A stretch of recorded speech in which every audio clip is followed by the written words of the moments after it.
I had a question, Jeremy. We have a coworker who's been arguing this year that Feast of the Seven Fishes is a Christmas movie. Thoughts? For sure. Yeah. I think Way, dude.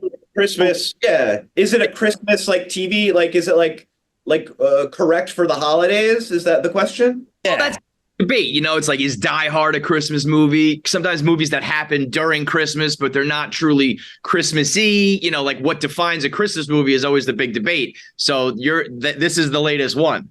What do you think? I think what you can do is like, yeah, you can watch Feast of the Seven, or you can watch Fishes, the episode on Christmas, and then it makes your family hopefully look, a little better, a little nicer. So you can give that gift to yourself, watch the Fishes, and everything's better.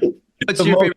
Full hour and a half hour of television I think I've ever seen in my life. Yeah, it's an hour plus, something like that. But yeah, man, yeah, that episode was wild. We shot it fast. We got so many great actors to be a part of it, man. And yeah, it's tense. It's tense. I didn't have a family like that growing up, but I'm surprised at how many people have come up to me since the show came out, the second season, and told me my family was just like that. I was like, oh man, God bless you guys. I was gonna say shit. That's that. That kind of makes me think. Oh, when you guys are obviously nominated for everything all the time. Are you filming a comedy? Do you think when you're on set, like particularly that episode makes me think of it? I don't know. I don't think I think in terms of like, are we making a drama or a comedy or anything like that? Like no matter what I'm doing. I think, the show has funny moments and the show obviously has dramatic moments as well. I think that episode in particular has more dramatic moments, but also like the stuff with like the Fack brothers, with like Maddie and Rich, I thought all that stuff was really funny. John Mulaney had some really great moments in that episode. Yeah, I don't know. But the humor is all derived from the same place, man. Like it's the character work that's so brilliant. Yeah. And also like I think some of those like, incredibly sad moments to me are also kind of funny. Like they're ridiculous. Like they're so intense that it's almost like you have to laugh at it. Like the car coming through the house in the end. Like it's hilarious. It's frightening, but it's hilarious, It's shock humor. Yeah. I read a quote from you that kind of went viral not too long ago, Jeremy, when you were talking about your Marvel mishap, I guess we'll call it. Sure. Was that? I mean, everybody saw the headline, but was that really? It wasn't exactly. Nobody said "fuck you" to me or anything like that. It was more like I think I came in with an attitude that was like, "What do you guys got?"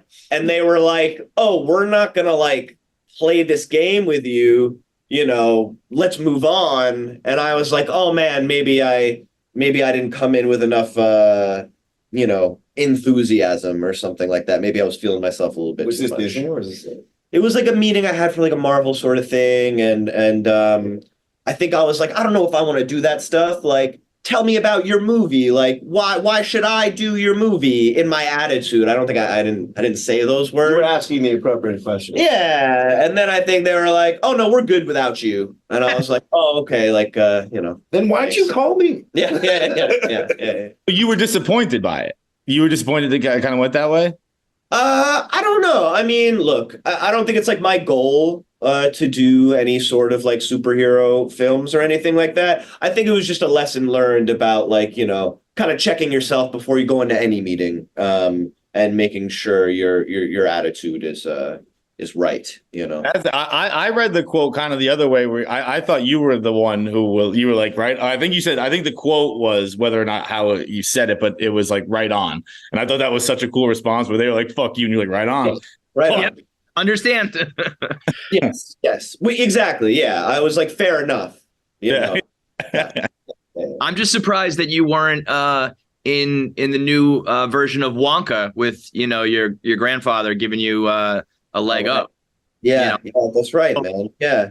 I don't know. I haven't seen it yet. I think Timothée Chalamet is so great, but I've definitely, people have been telling me, I look like Gene Wilder for a long time, which I do. But he's not your grandpa. No, but there's this like clickbait. There's this Had shit the moment there, Jeremy. We could have had him. Zach, we could have had him going, dude. I know. No. I was like, wait a second. I already knew he wasn't, but I can tell. You guys are kind of small on the screen. I can tell everybody's sincere. You're busy. There was a moment I saw that somewhere, and I was like, "Oh my gosh, I couldn't believe it!" Yeah. Like that. I thought you were. It's right that you didn't believe it. Yeah, but yeah, I don't know. It was pretty. It is pretty funny. That's you guys why. have a slight resemblance. Yeah. I mean, I love that guy. If they ever remake Young Frankenstein, maybe they'll call me. Okay. All right, let's put that out there. Jeremy Allen White says he's going to do the remake of Young Frankenstein. That'll be the headline. There you go. That's Zach, you recently got the star. I can't believe you just got your star. It is crazy, by the way. I thought that it must have been like some new fucking version of it because I was like, he's just getting it now? What's going on, Hollywood? Get your shit together. It's true. They gotta catch up. But they did, man. That was such a special day. I was there and it was awesome. So man. nice, man. So nice, dude. Thanks for speaking at Yeah, it. of course, man. That was easiest thing to do. Yeah. I'll tell you what, it's one of those things you never think is I don't know. Maybe I forget about it or don't really ever think it's gonna happen to you. And then the day it does is pretty special, man. My whole family was out there. The fans that were out there for this guy, I haven't seen this kind of thing. Like, this is like real movie star shit. The street was filled with all of these people. It was really, really crazy, man. Then it was pretty special.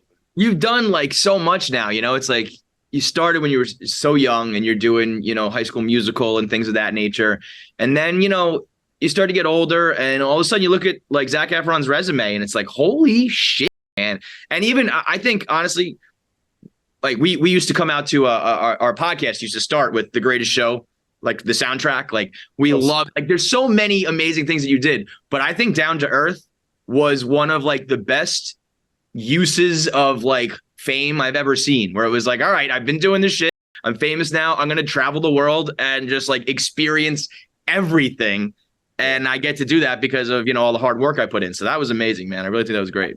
I really appreciate it, man. Yeah, finding projects like that is, I think it's the only way. You have to be doing something good, to go out and travel and investigate. And at the core of it, that showed it just, it feels real, man. I'm very curious about the world, about health and wellness, and about how we can, make the world a better place. So. I don't know there's not much else that would be worthwhile to spend your off time doing, Yeah, man. So I was proud of that one. I appreciate it, man. Thank you.